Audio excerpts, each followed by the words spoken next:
السلام عليكم ورحمة الله وبركاته. ايه ده انا مش باين؟ ثانية واحدة. ايوه كده مية مية، يلا نبدأ تاني.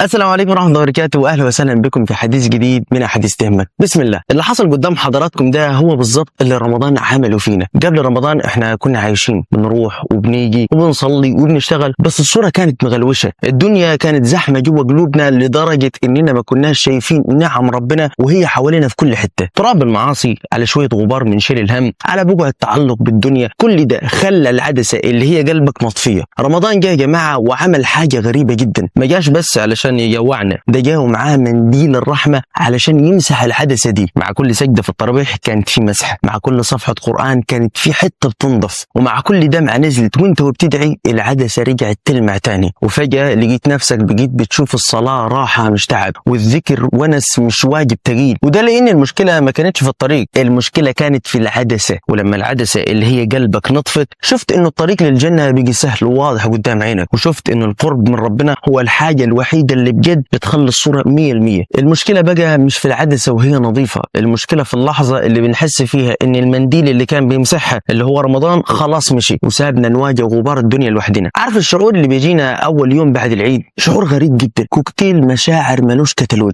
انت طبعا فرحان بالعيد وبلمة الاهل والكحك واللبس الجديد، بس في غصة جوه قلبك مش عارف تداريها. اول ليلة بعد رمضان بتكون اغرب ليلة في السنة، تدخل تنام فتفتكر ان مفيش تراويح النهاردة، فتحس ان في حاجة ناقصة، حاجة كبيرة ضاعت منك. تصحى تاني يوم تلاقي الراديو مش شغال بتواشيح الفجر، ولا في قرآن المغرب اللي كان بيجمعنا. الجو اللي كان كله طاعة وهدوء ونفس راضية فجأة تحول لزحمة ودوشة ورجوع للروتين ممل. احساس ان الموسم العظيم خلص ده احساس سيء للغاية، بتحس انك كنت في حضن حنين وفجأة خرجت منه للشارع والبرد. المصحف اللي كان مفتوح طول اليوم النهارده مقفول على الترابيزة، بتبص له بتقول في سرك معقول حسيبك؟ قيام الليل اللي كان ونيسك في الظلمة السجادة النهارده مركونة في الركب. وده احساس معظمنا بيعيشه، احساس الفقد، كأنك ودعت اغلى حد عندك في المطار وراجع البيت لوحدك. الفكرة مش بس ان رمضان خلص كأيام، الفكرة اننا خايفين العدسة اللي هي نطفت وتعبنا فيها ترجع تطفي تاني بالتدريج وتغيم عليها مشاكل الحياة. بتحس انك واقف في نص الطريق وبتسأل نفسك هو انا هقدر اكمل من غيره؟ هو انا لسه نفس الشخص اللي كان بعيط في السجود من يومين؟ بس لحظة، وسط الوجع ده وفراغ ليلة العيد وسكون المصلية وهي مركونة، في صوت جوه قلبك لازم تسمعه كويس. الصوت ده بيقول لك ما تزعلش ان رمضان مشي، لكن افرح باللي رمضان سابه فيك، لان رمضان ما جاش بس علشان يمسح العدسة، ده جاء علشان يثبت لك انك بطل وانت مش عارف. عارفين رمضان اثبت لنا ايه؟ رمضان اثبت لنا ان كل الحجج اللي كنا بنقولها طول السنة كانت اوهام احنا بس اللي صدقناها. انت تقدر، ودي الحقيقة اللي رمضان كشفها. كنت بتقول انا ما اقدرش اصحى قبل الفجر بربع ساعة، وفي رمضان كنت بتصحى تتسحر وتصلي وتناجي ربنا وانت في قمة نشاطك. كنت بتقول انا مش فاضي اقرأ صفحة قرآن واحدة في اليوم، وفي رمضان خلصت الختمة والتانية وممكن التالتة كمان وممكن اكتر. وكنت بتلاقي وقت والمصحف ما كانش بفارق ايدك. كنت بتقول انا عصبي وما اقدرش امسك لساني، وفي رمضان كنت ممكن تتشتم، وعلى الرغم من كده كنت بتقول اني صائم اني صائم بابتسامة وهدوء. المفاجأة الكبيرة بقى انك طلعت بتقدر تبعد عن المعاصي اللي انت كنت فاكر انك مدمنها ومستحيل تسيبها، سبتها شهر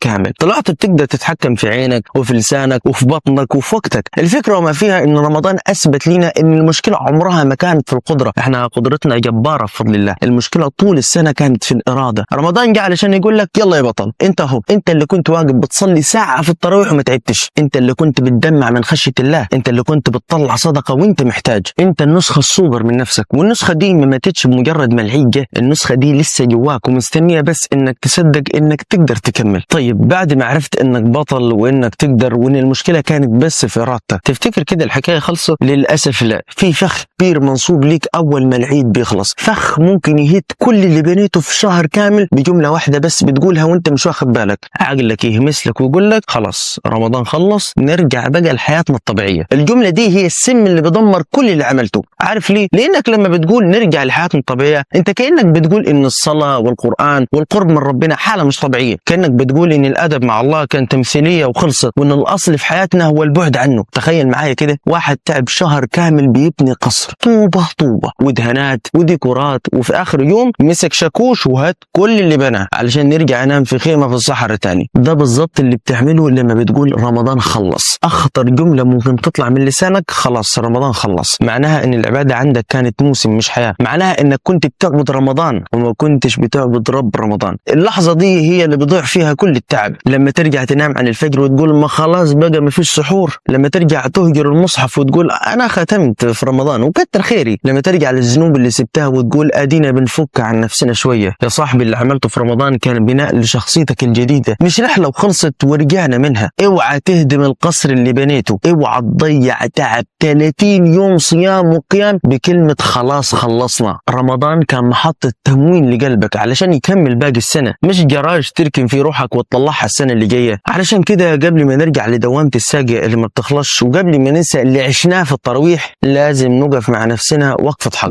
مش عايزك تجاوبني دلوقتي، انا عايزك تسال قلبك اللي لسه نظيف وممسوح من رمضان وتسمع رده هيكون ايه. هو رمضان كان زياره لضيف عزيز ومشي، ولا كان بدايه طريق لواحد تاه ولقي نفسه؟ لو كان زياره يبقى خلاص الضيف مشي ونقفل الباب وراه ونرجع لبيتنا المكركب تاني، بس لو كان بدايه طريق يبقى في اسئله لازم نجاوب عليها بجد. هل خلاص كده هنبطل قيام ليل؟ يعني ربنا اللي كنت بتناجيه الساعه 3 الفجر وانت حاسس انه سامعه خلاص ما بقاش موجود دلوقتي، ولا انت اللي خلاص ما بقيتش محتاجه؟ هل المصحف هيتركن؟ هل كلام ربنا كان ليه تاريخ صلاحيه بينتهي باخر يوم في رمضان؟ معقول هنقفل النور اللي كان منور وشنا؟ هل الدعاء هينقطع؟ هل خلاص ما بقاش لينا طلبات؟ ما بقاش لينا هموم محتاجين ان ربنا يشيلها عننا؟ بص لنفسك في المرايه واسالها، هو انا كنت بمثل التقوى في رمضان ولا انا فعلا ذقت حلاوه القرب؟ لو ذقت الحلاوه يبقى ازاي هتقدر ترجع تاكل قلبك مراره البعد والذنوب تاني؟ السؤال بجد هو احنا بنعبد الايام ولا بنعبد صاحب الايام؟ لو بنعبد ربنا فربنا موجود في شوال وفي ذي القعده وفي كل لحظه بنتنفس فيها. رمضان كان بروفه للي احنا نقدر نكون عليه طول السنه، فهل هتضيع البروفه دي وتبوظ العرض الحقيقي لحياتك؟ انا عارف ان الاسئله دي ثقيله، والله ثقيله علي انا كمان، وممكن تكون دلوقتي بتقول لنفسك يا عم انا مش شيخ واكيد مش هقدر افضل اصلي تراويح كل يوم واقرا جزئين قران وانا ورايا شغل ودنيا. وعلى فكره انت صح ومحدش طلب منك كده، ربنا نفسه عارف ان رمضان موسم طاقه، ومن رحمته بينا انه جعل لنا رمضان ايام معدودات، بس السر كله في اللي هقوله لك دلوقتي. بص يا صديقي، الحل مش انك تبقى ملاك بعد رمضان، الحل ببساطه انك ما تسيبش كل حاجه. احنا مش عايزينك تعمل كل اللي كنت بتعمله في رمضان بنفس القوه، لو تقدر تعمل كده فدوس، ربنا يقويك ويبارك لك، ولو ما تقدرش فاحنا عايزين ريحه رمضان تفضل في يومك. الفكره مش في كميه العباده، الفكره في روح العباده. يعني خلونا نكون واقعيين، ايه اللي نقدر نعمله؟ بدل التراويح مش لازم ساعه، اللي تقدر عليه حتى ولو ركعتين بس، ومع الوقت تزود ركعتين قيام ليل قبل ما تنام او قبل الفجر ب5 دقائق يخلوا اسمك لسه مكتوب عند ربنا من القائمين. بدل الجزئين قران يا عم صفحه